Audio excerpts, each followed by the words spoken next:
Hola, ¿cómo estás? Quisiera brindarte un gran saludo, un amoroso saludo en el nombre del Señor y nuevamente muy contento de podernos reunir.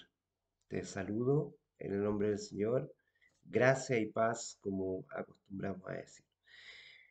Hemos comenzado una nueva serie temática, una nueva propuesta temática en relación con las reflexiones y estamos mirando a Jesús, que es el tema central de la Biblia, pero a través de las parábolas. Ya hablamos acerca de qué son las parábolas, hicimos una pequeña introducción acerca de ellas y por qué Jesús también hablaba acerca de las parábolas. En esta oportunidad quisiera hablarte de una de las parábolas más extraordinarias y maravillosas, una de las más hermosas que presenta Jesucristo, que es una parábola que ya hemos tocado también, incluso a través de estos mensajes, que es la parábola del buen samaritano. La hemos presentado en más de una de las reflexiones, pero en esta oportunidad la haremos desde otra perspectiva centrada principalmente en el mensaje de Jesucristo. Y el versículo clave que te quiero invitar a que podamos revisar se encuentra en el libro de Lucas, en el Evangelio de Lucas, en el capítulo 10. Lucas 10 es aquel versículo, principalmente dos versículos, cuales quiero que sean el motor central de esta reflexión. Lucas 10, versos 36 y 37. Y dice así: ¿Quién pues de estos tres te parece que fue el prójimo del que cayó en manos de los ladrones? Él dijo: el que usó de misericordia con él. Entonces Jesús le dijo: ve y haz tú lo mismo. Con esta palabra del Señor, con este versículo del Señor, con estos versículos, quiero invitarte a que podamos orar para que el Señor nos acompañe, el Espíritu de Dios también esté presente en esta reflexión. Dios, te agradecemos porque eres un Dios bueno, un Dios poderoso, un Dios misericordioso que quiere revelarse a través de nosotros, a través de su Hijo Jesucristo y trabajar en nuestra mente y nuestro corazón a través del Espíritu Santo, Señor. Gracias por el mensaje, por estas reflexiones, Señor. Gracias por estos mensajes a través de las parábolas, de una manera sencilla y simple en que tú quisiste hablar a tu pueblo para presentar por sobre todas cosas, por sobre todo mensajes, el reino de tu Padre. Señor, acompáñanos a poder comprender, a poder entenderte un poco a través de estas parábolas, de poder entender tu amor, tu misericordia y lo que tú quieres hacer en nuestras vidas, Señor. No solamente queremos ser oidores de tu palabra, sino que también hacedores, Señor. Permite que podamos meditar en tu palabra y hacerla práctica, Señor, sobre todo a través de esta parábola hermosa que es la parábola del buen samaritano. Todo lo pedimos en los méritos de tu Hijo Jesucristo. Amén. Amén. Bueno, entonces, como bien decíamos en este capítulo 10, versos 36 y 37, es una pregunta que hace Jesucristo después de una pregunta que él recibió y contó esta parábola extraordinaria, esta parábola maravillosa. Quiero hacerte algunas preguntas para introducir el tema. ¿Tienes miedo de manchar tu reputación? En otras palabras, ¿tienes temor a lo que las personas puedan pensar de ti respecto a alguna situación que te hayas equivocado? Jesús entendió muy bien este sentimiento. En sus palabras, él afirmó que fue acusado de ser un borracho, de ser un comilón, de ser un glotón y amigo de los publicanos y pecadores. Esto te lo puedes ver en el mismo libro de Lucas que leímos en el capítulo 7, versículo 34. De acuerdo con la opinión pública de los religiosos, Jesús tenía una reputación pésima. Pero el maestro se rindió a las críticas. No, fue justamente por establecer una amistad, una aproximación con los pecadores que él fue criticado. Y esto logró que él pudiera conquistarlos a través de su amor. Y de hecho amó y se importó por este tipo de personas. Se preocupó. Cada sociedad tiene su cuota de samaritanos. ¿Tienes tú la misma iniciativa en pro de un alma? ¿En pro de alguien que está padeciendo? De manera general y superficial diríamos que sí, pero sí la realidad en este caso, la realidad en buena parte de las veces es bien diferente.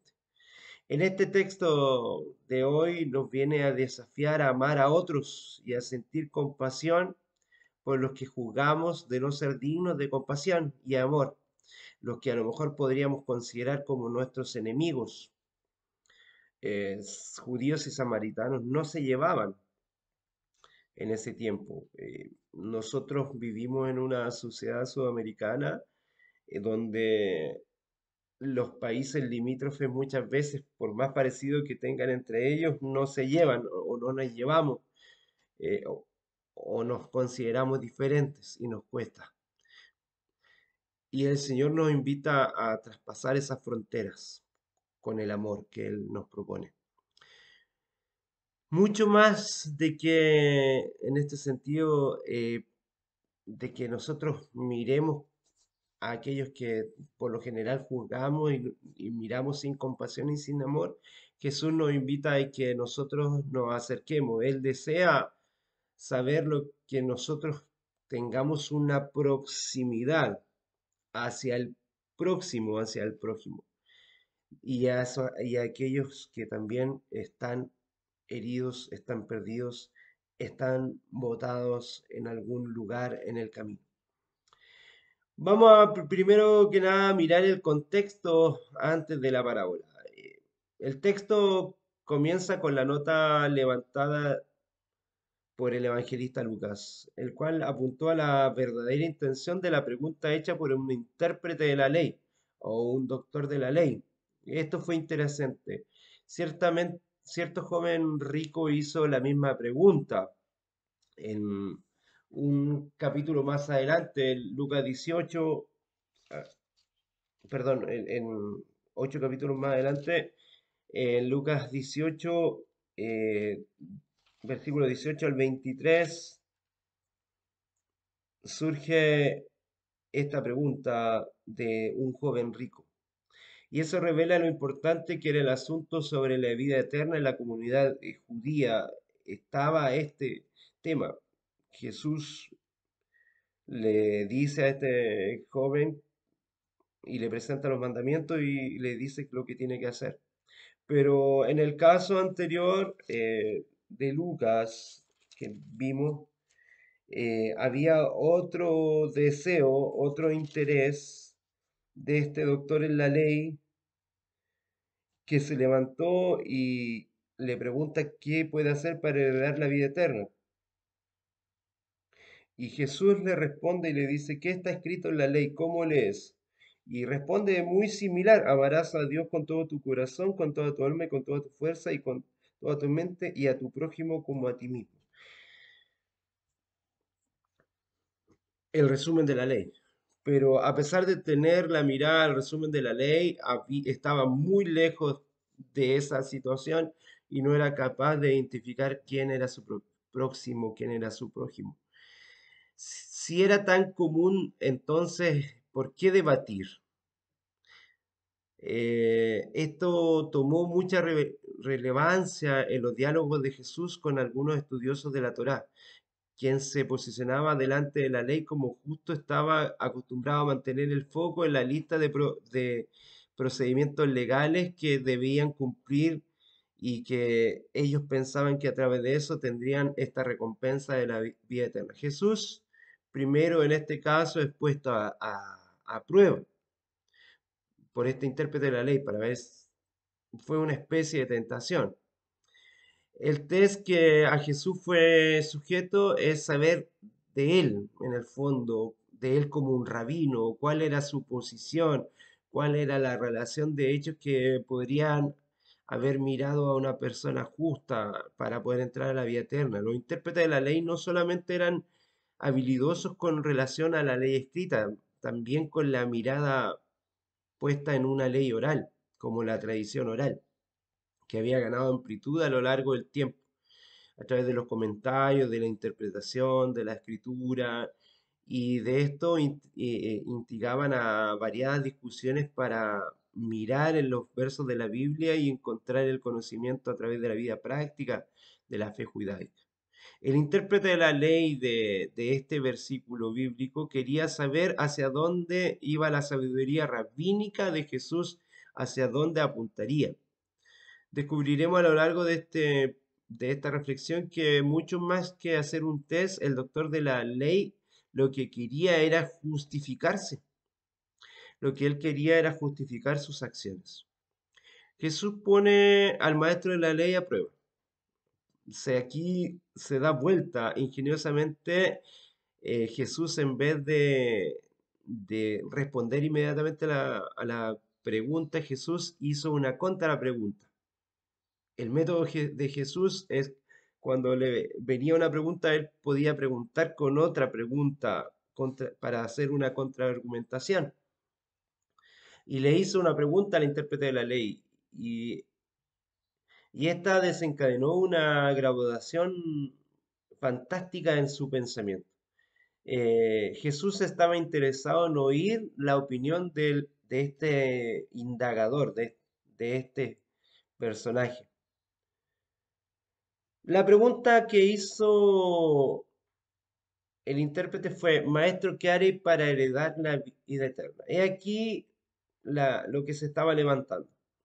Sabe, saber cuál era la opinión era el interés de esta persona. Después de todo, la vida eterna está o no disponible al que guarda la ley. Se debe haber cuestionado este inquisidor, esta persona. Por eso es que quizás más allá de hacer esta pregunta, el interrogante de este hombre estaba en que había algo que la ley no podía entregarle. Y acá se invierten los papeles. El indagador pasó a ser un indagado. Jesús preguntó, ¿qué está escrito en la ley? ¿Cómo la interpretas? Y en su respuesta él afirmó, amarás al Señor tu Dios con todo tu corazón y con toda tu alma y con toda tu fuerza y con todo tu pensamiento, con todo tu entendimiento y amarás al prójimo a ti mismo. Amarás a tu prójimo como a ti mismo. La respuesta no fue extraña porque la encontramos en la boca de Jesús también en Mateo 22, 37, 40. Pero eso no quiere decir que el intérprete de la ley simplemente repitiese las palabras de Jesús. Como era un estudioso, él conocía los textos de Levítico 19, verso 18 o en Deuteronomio 6, 5. Al parecer, la combinación de estos mandamientos de una forma como fueron dados tanto por Jesús como por el intérprete de la ley era muy común. O sea, los rabinos de la época de Jesús conocían muy bien la respuesta, conocían esta combinación de los mandamientos resumidos perfectamente. Nuestro deber para con Dios y para con el prójimo. Por eso Jesús endosó y aprobó la respuesta dada por el doctor de la ley. Mira qué interesante, porque muchas veces escuchamos en las predicaciones de algunos hermanos decir que Jesús viene a resumir la ley, pero también los mismos rabinos ya lo decían, los mismos intérpretes de la ley, los mismos doctores de la ley, los mismos escribas y fariseos decían lo mismo que Jesús. Entonces, muchas veces escuchamos en nuestras iglesias decir que Jesús vino a resumir la ley. Y este resumen ya estaba puesto en la boca de los intérpretes de la ley, de los rabinos de la ley, de las personas que eran capaces de entender la ley. Pero si bien es cierto, era un resumen que no estaba puesto en su corazón y en su mensaje que ellos transmitían. ¿Y qué responde Jesús? Dice, haz esto y vivirás. Puedes darte cuenta que el Maestro Jesucristo usó esta mirada a través del vocabulario del intérprete de la ley y le dice, hacer sería vivir. Si tú lo haces, vives. Si tú lo haces. Pues este sabio doctor de la ley había relacionado hacer con heredar. ¿Qué hacer para heredar? Haz esto y vivirás. Digamos que Jesús daba la línea para el doctor ir más lejos acerca de esto, pues sabía que aquel hombre lo interrogaba no por ignorancia, más por un querer justificarse delante de las obras de la ley. Estoy justificado en la ley y te debes justificar en Jesucristo. Jesucristo es quien te entrega la salvación, quien te regala la vida eterna. Jesús concordó en este resumen de cómo tenía que ser. Haciendo esto vivirás, pero el diálogo aquí no se detuvo. El doctor de la ley elevó a un segundo nivel la pregunta, este test que le estaba realizando a Jesucristo. No se trataba más ya de lo que debía de hacer, más quien era el objeto de amor, resumido en los principales mandamientos. Y la pregunta es, ¿quién es mi prójimo? Los detalles de esa respuesta es lo que vamos a mirar ahora.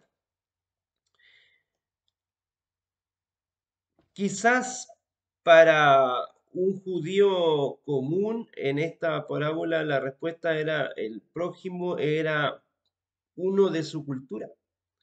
La parábola fue contada por causa de las limitaciones impuestas por el propio intérprete de la ley. Eso es, al responder la pregunta ¿quién es mi prójimo?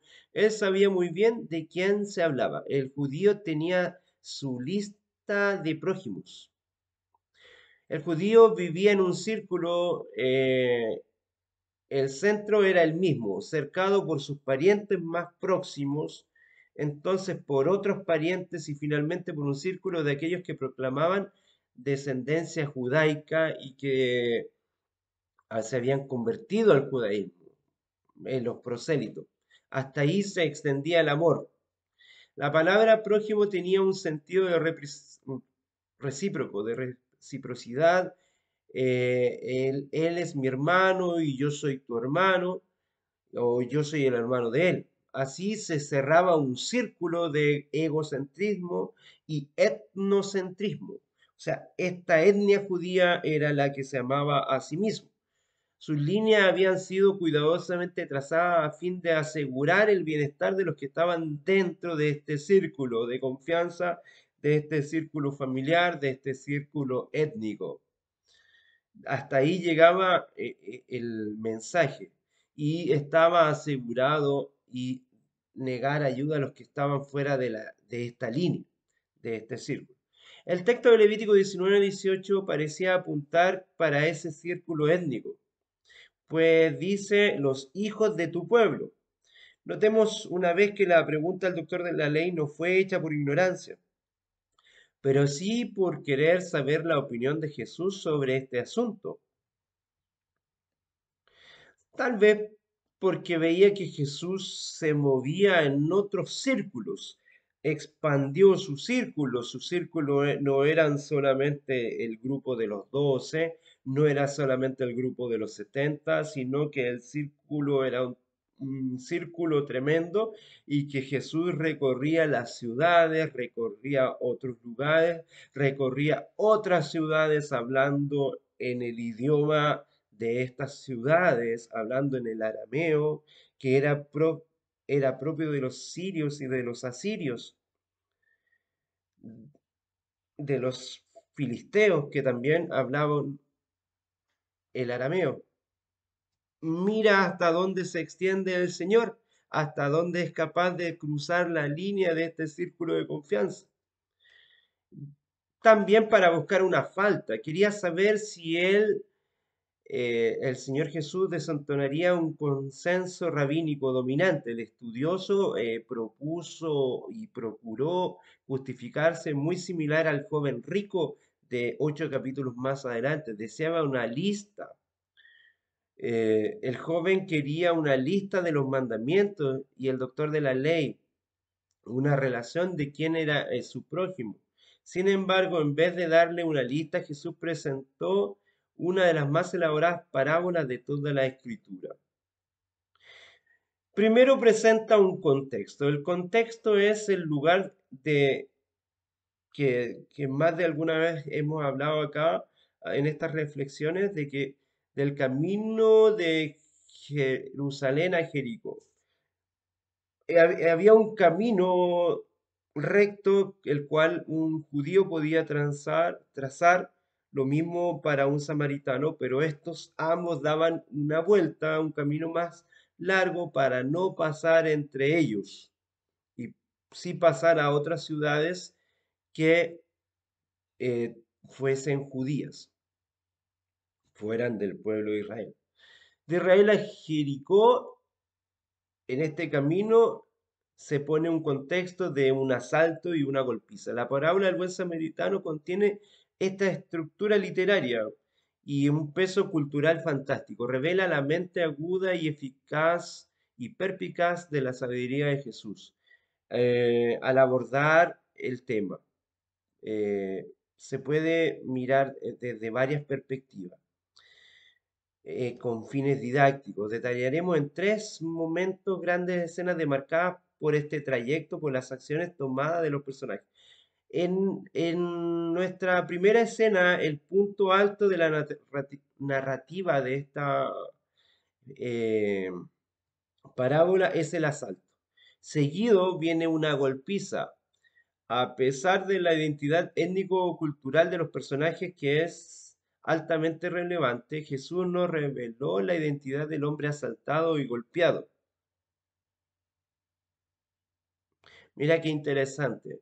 Se ponen a los otros personajes en el contexto de sus lugares de origen, un samaritano, un levita, un sacerdote, pero al que fue golpeado, al que fue asaltado, no se dice cuál era su condición étnica. Presumiblemente ellos lo identificaron como un judío cuando se estaba contando. Los salteadores también no son identificados. No se dice si eran judíos o eran samaritanos, solamente se habla de este trayecto. La cuestión más importante del Estado es que aquel hombre quedó ahí, botado en la escena. Posiblemente hubo una resistencia de este hombre por ser asaltado, puso a lo mejor por un grupo grande de ladrones o un grupo minoritario, pero lo que sí sabemos que acabó sucumbiendo a este ataque físico tan fuerte fue el ataque que casi muere. Tenemos que notar que cada detalle no puede ser visto de una forma superficial. El hecho del hombre haber quedado semi muerto o casi muerto es muy determinante para las próximas escenas que el Señor pone en el contexto de la parábola. Sin dinero, sin ropa, casi muerto, imagínate lo que está ocurriendo en ese cuadro.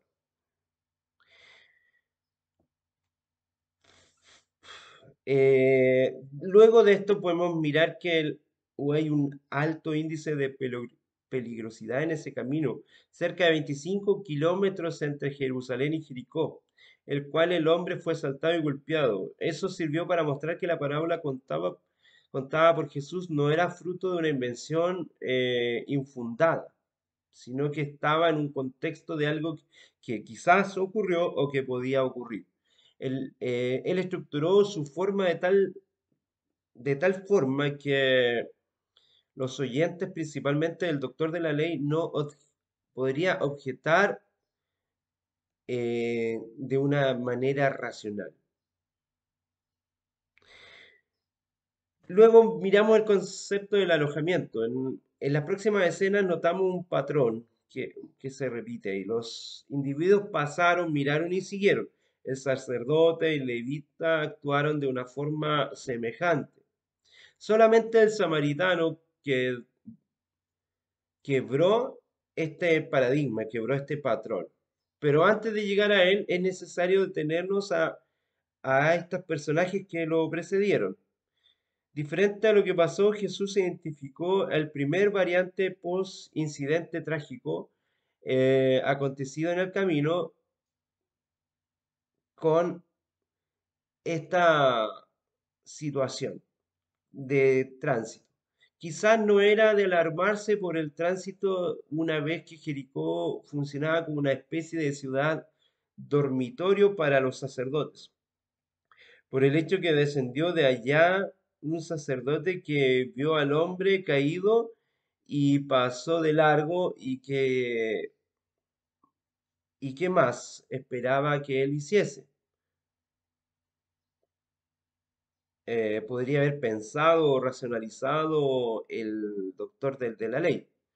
El sacerdote ejercía una función muy importante en el templo, las reglas de pureza, de la naturaleza, la función, un hombre que tenía todo el conocimiento supuestamente de la ley, de la misericordia, eh, y no vemos que en este sentido pudo actuar de esa forma. Sin duda alguna, para una mente tan perspicaz y minuciosa como la del intérprete, la actitud del religioso fue loable. Quizás vale la pena recordar que no era solo la ley escrita que regía la actitud de los sacerdotes, había una densa tradición oral que demarcaba cada actitud de la vida y de la fe de una persona con estas características. Además de la ley dada, en este caso, con un cierto margen para socorrer a alguien desde fuera que no fuera su prójimo, incluso fue citado anteriormente. Los judíos tenían una lista de personas consideradas sus prójimos. Aún así, como aquel sacerdote podía identificar al hombre como uno de sus prójimos, si el mismo hombre estaba inmóvil, no sería capaz siquiera de decir quién era. Otro detalle que podría haber dado una pista al sacerdote era las vestimentas. Sin embargo, los asaltantes habían llevado sus ropas y si el hombre semimuerto fuera samaritano, finalmente identificable por su ropa, el religioso lo habría dejado allí mismo. Ni siquiera se detuvo a saber si era judío, samaritano o de otra nacionalidad.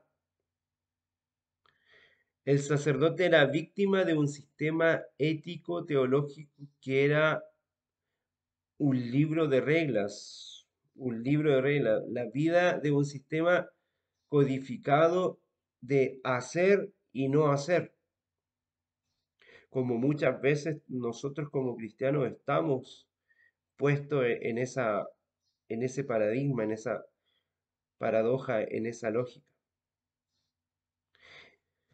En la escena siguiente, Jesús dijo que un levita bajaba por la misma ruta eh, que el sacerdote. Eso puede ser un indicio de que ambos encerraron sus turnos en el templo y estaban volviendo para la casa. Un levita también ejercía funciones en el templo, pero obviamente no las mismas, no eran las mismas funciones. Digamos que estos estaban un nivel más abajo. Primera de Crónicas 6 vemos que una de las funciones era dirigir los cánticos. En la época del tabernáculo móvil, cuando el pueblo peregrinaba en el desierto, tenían la responsabilidad de montar y montar el tabernáculo, además de manejar los utensilios sagrados. Situaciones como esas son las que ellos ejercían. Pero el próximo personaje de la parábola es el protagonista. Sus acciones fueron completamente diferentes a las de estos antecesores. El hecho de que Jesús pudiese colocar a un samaritano como el héroe de la historia no visaba salvar a los samaritanos.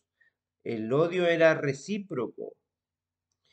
Y es bien posible que si Jesús estuviese contado la parábola en una audiencia de samaritanos, hubiese colocado un judío, hubiese contado la parábola al revés, como el buen judío, como el héroe de esta historia.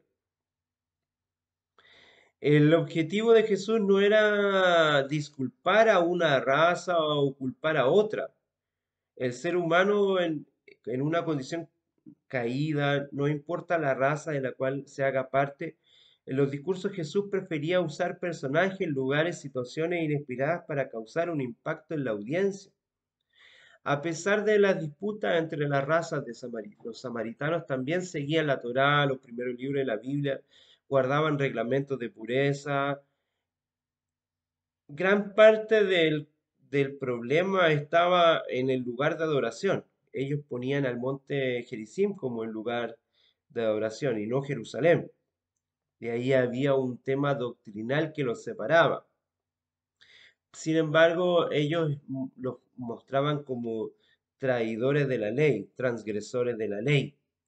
Cuando pensamos que el samaritano ya había hecho lo suficiente de curar las heridas, de echar alcohol, de echar aceite, de llevarlo en su cabalgadura, cuando pensamos que el samaritano ya había hecho lo suficiente, Jesús agregó que él quedó en una hospedería con el herido, en este caso. Lo llevó. Al final solamente en el día siguiente el samaritano partió.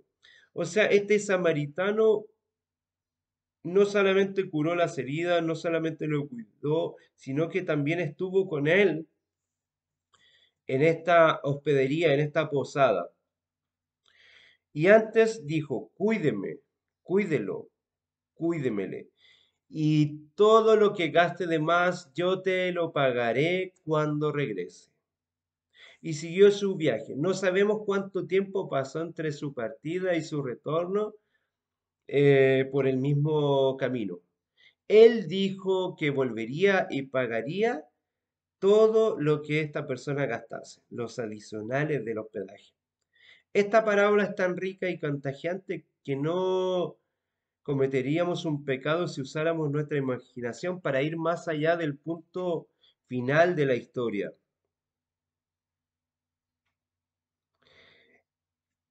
Imagínese cuando el hombre despertó y se encontró en una hospedería.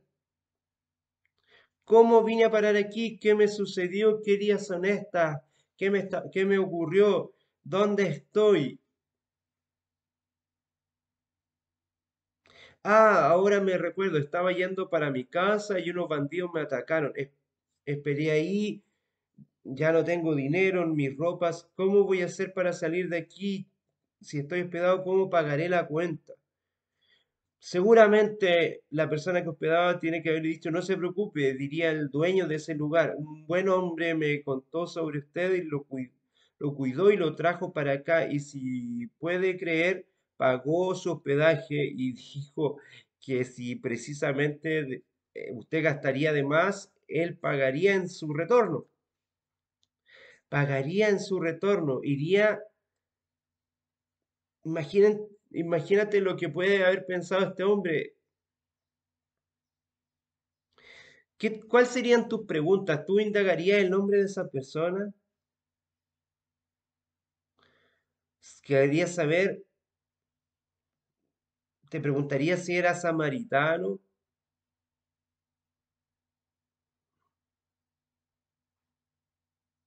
¿Cómo estaba esta persona que estaba muriéndose?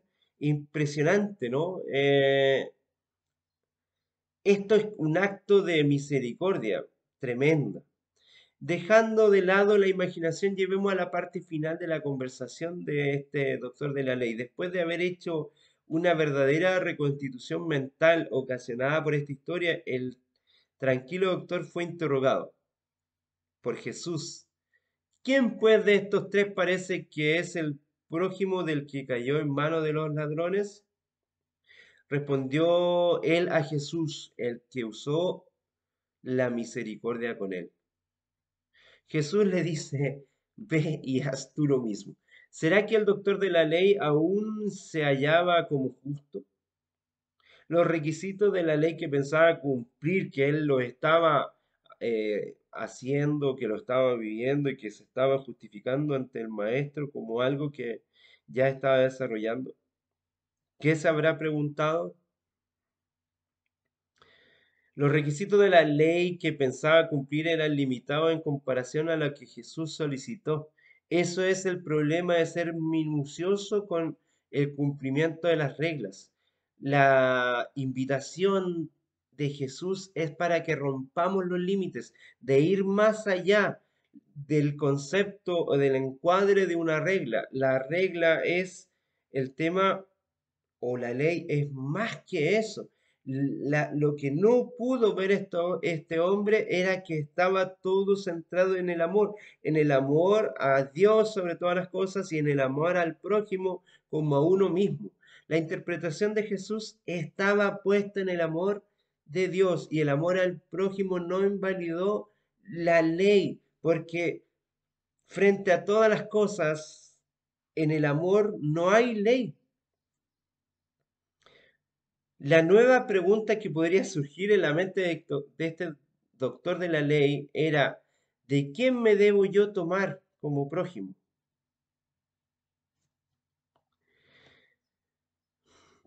Muchos lectores de la Biblia, hasta aún cristianos confesos, se sienten incómodos con el hecho de que Dios afirme que esta situación.